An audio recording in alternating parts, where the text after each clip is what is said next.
É o seu joinha que muda tudo pra gente. Tudo pra gente. E não custa nada e não dói. Só clicar no joinha. Cumpridos os 3 Cs. Seu curtir, seu comentário, seu compartilhar. Bora começar mais uma live por aqui do Pavivi, sem mimimi. Já quero lembrar você que segunda-feira mudamos o horário do nosso compromisso por aqui, hein? A partir de segunda-feira, dia 17 de junho, nosso encontro vai acontecer a partir das 17 horas. Se você preferir, às 5 da tarde. Né? Na próxima segunda-feira, a gente vai se encontrar um pouco mais cedo. Muito bem, Walter. Paulo Figueiredo chegando. Paulo, que honra te apresentar. Paulo, Walter mora em Porto Alegre, foi presidente da Câmara, foi secretário municipal na Prefeitura de Porto Alegre. Qual pasta, Walter, por gentileza? Eu fui de Indústria e Comércio e fui também de Planejamento Urbano. E está numa luta danada lá como voluntário nesse momento triste do Rio Grande do Sul. Paulo, seja bem-vindo, é uma honra poder contar com você numa noite como essa. Toda minha, Pitoli, Walter tem esse nome bacana, o nome da arma que dorme na minha cabeceira, então é um belo nome. Walter, obrigado aí por me receber aqui, Pitoli, na ausência do nosso querido Pavinato aqui, mas um dia eu volto com ele no programa.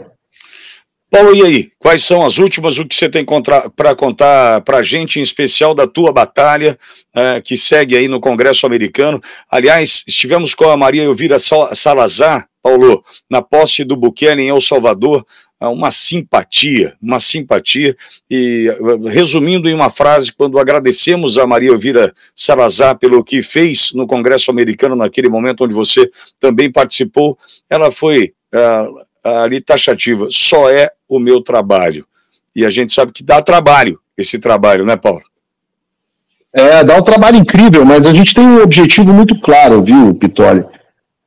O objetivo é utilizar a comunidade internacional em prol da democracia, em prol da verdadeira democracia, não essa democracia que os ministros do STF gostam de dizer, defesa da democracia, mas em prol da velha e boa democracia, onde os jornalistas têm liberdade de expressão garantida, onde as pessoas comuns têm a liberdade de expressão garantida, a democracia onde os parlamentares de oposição podem falar sem medo de sofrer consequência dos seus atos, onde os jornalistas podem empreender, não tem suas contas removidas no Twitter, não tem seus passaportes cancelados. E o objetivo é utilizar a comunidade internacional para pressionar o Brasil nesse sentido. A gente tem um plano com princípio, meio e fim. E, graças a Deus, esse plano tem sido bem sucedido. No primeiro momento, o que a gente fez foi um trabalho de conscientização aqui dos Estados Unidos do que está acontecendo no Brasil, né? Quando nós percebemos que quem garantiu a eleição do Lula foi justamente a administração do Biden, justamente toda essa infraestrutura até envolvendo, parece coisa de teoria da conspiração, né? Mas envolvendo o CIA, envolvendo a FBI, envolvendo Jorge Soros, foi esse pessoal que garantiu a eleição do Lula e que o Alexandre de Moraes não fosse contestado, né? Então nós partimos para o aumento da pressão internacional para reverter um pouco esse quadro. E isso tem sido feito com bastante sucesso. Primeiro momento, conscientização aqui dos americanos, então eu acho que praticamente fui a todos os programas de televisão mais assistidos aqui nos Estados Unidos.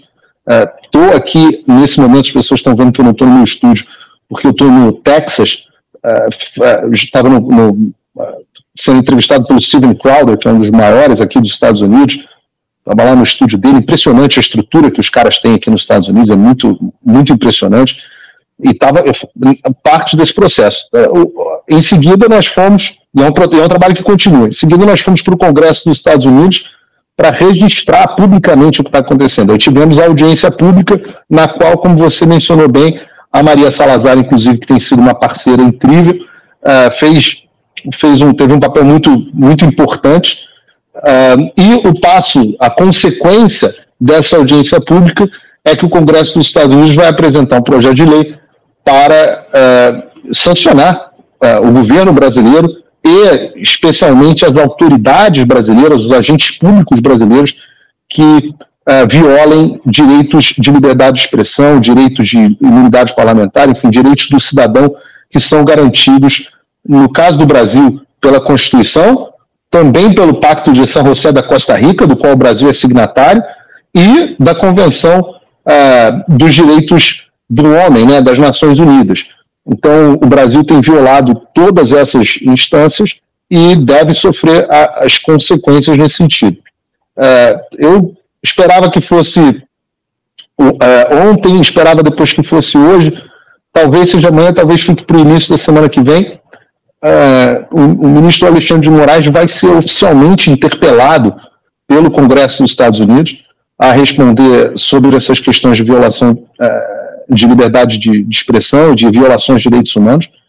Isso deve acontecer aí muito em breve, segundo as minhas fontes aqui do Congresso dos Estados Unidos. Eu tive o privilégio de poder dar uma olhadinha no que vem por aí, é chumbo grosso, inclusive com a clara ameaça de sanção para o Brasil, caso as coisas continuem nesse caminho.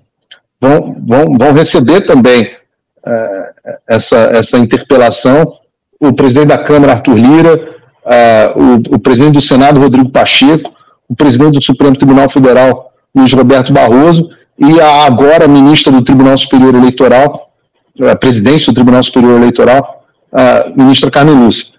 Então, essas pessoas vão ter oportunidade de ou retirar o pé, né, como a gente diz, ou diminuir o tom e restaurar a plena liberdade de expressão, a plena liberdade de imprensa, a plena liberdade parlamentar no Brasil, ou então vão ter que bancar o que o Alexandre vem fazendo, que é ilegal, é criminoso, eu volto a dizer, e com isso enfiar o Brasil numa situação muito difícil.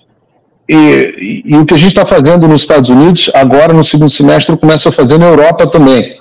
Agora com o novo Parlamento Europeu de direita, a gente vai caminhar para seguir caminhos, a gente vai caminhar para seguir estratégias similares no Parlamento Europeu, de forma que o Brasil já está isolado da Argentina, que é o seu principal vizinho e parceiro, já está se isolando dos Estados Unidos com o provável fim da administração Biden, e vai se isolar também da Europa. Só resta a China. Então, nosso país vai ter que decidir se quer cair no colo da China ou se quer restaurar o que nós tínhamos até poucos anos atrás, que foi conquistado a duras penas, inclusive com enorme contribuição da minha família, que é um regime de uma democracia liberal, né? Uma verdadeira democracia liberal.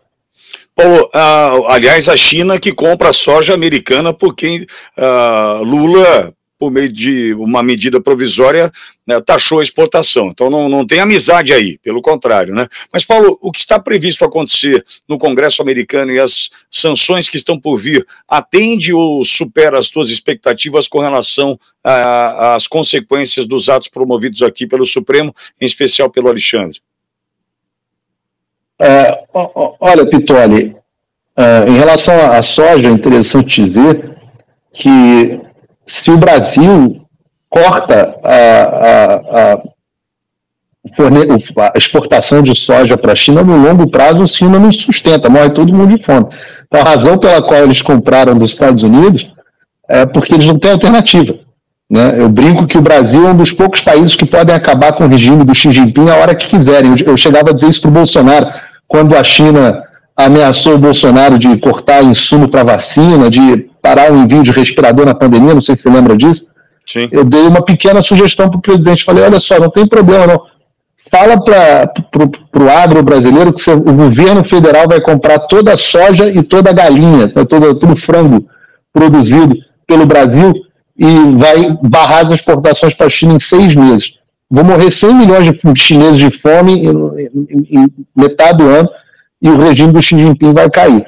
Então, essa corrida desesperada para os americanos mostra a fragilidade da China. Isso é um ponto que eu acho interessante que as pessoas não observam da geopolítica. Em relação às sanções do Congresso dos Estados Unidos, elas ainda não estão escritas, né? O projeto de lei está sendo confeccionado. O que nós apresentamos a nossa versão dos fatos na audiência pública dentro do Congresso, ouviu meu depoimento falar do Michael Schellenberg, do Chris Pavlovski, do Rumble, mas também outras pessoas como a juíza Ludmilla, como o Alan dos Santos, o próprio Congresso brasileiro enviaram depoimentos por escrito, que fizeram parte da audiência. Esse foi um lado da história. Agora, a autoridade que está sendo acusada, que é o ministro Alexandre de Moraes, vai ser dada a ele a oportunidade de apresentar a sua versão dos fatos. Ou ele não vai responder. E aí a gente vai ver qual é a medida que o governo brasileiro vai tomar nessa direção. Se as autoridades públicas brasileiras optarem por não responder, por ignorar, o Congresso americano deve seguir com um projeto de lei nos moldes do rascunho que eu observei, que tem a ver com o que eles já fazem com outros países. Os Estados Unidos já têm medidas de sanções contra a Venezuela, por exemplo, já tem medidas de sanção contra Cuba, já tem medidas de sanção contra a Bielorrússia. E essas sanções são são de diversas naturezas. Tem qualquer envio de verba, qualquer auxílio, os Estados Unidos enviam auxílio financeiro para o Brasil em várias questões. Esse passa a ser imediatamente interrompido. Você tem dificuldades em imposição de barreiras comerciais para o Brasil, que vai machucar muito o nosso empresariado, o nosso agro. É uma tristeza muito grande. Mas é a consequência desse regime que a gente está vivendo. Você tem medidas do fim de cooperação, por exemplo, na esfera militar.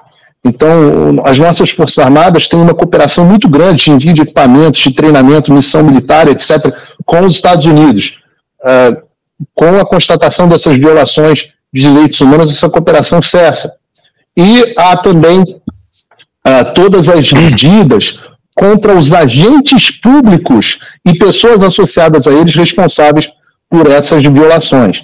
E aí você tem o famoso, que a Maria Elvira deu bastante voz a isso, o cancelamento do visto para os Estados Unidos de autoridades e a proibição da entrada nos Estados Unidos de autoridades que violem liberdade de expressão, que violem direitos humanos, dentre elas o Alexandre de Moraes, mas não somente ele.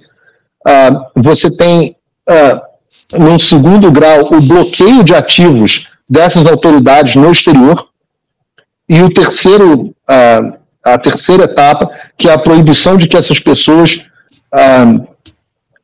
tenham qualquer relação com empresas nos Estados Unidos. O que, em tese, implica que o sujeito não pode comprar mais nem um lanche do McDonald's, porque o McDonald's é uma empresa americana. O sujeito não pode pegar um Uber, porque o Uber é uma empresa americana. Então, são as sanções mais duras que você pode ter para um regime tirânico. Eu espero muito, Pittoli, eu tenho a esperança de que as instituições brasileiras ponham a mão na cabeça do que está acontecendo.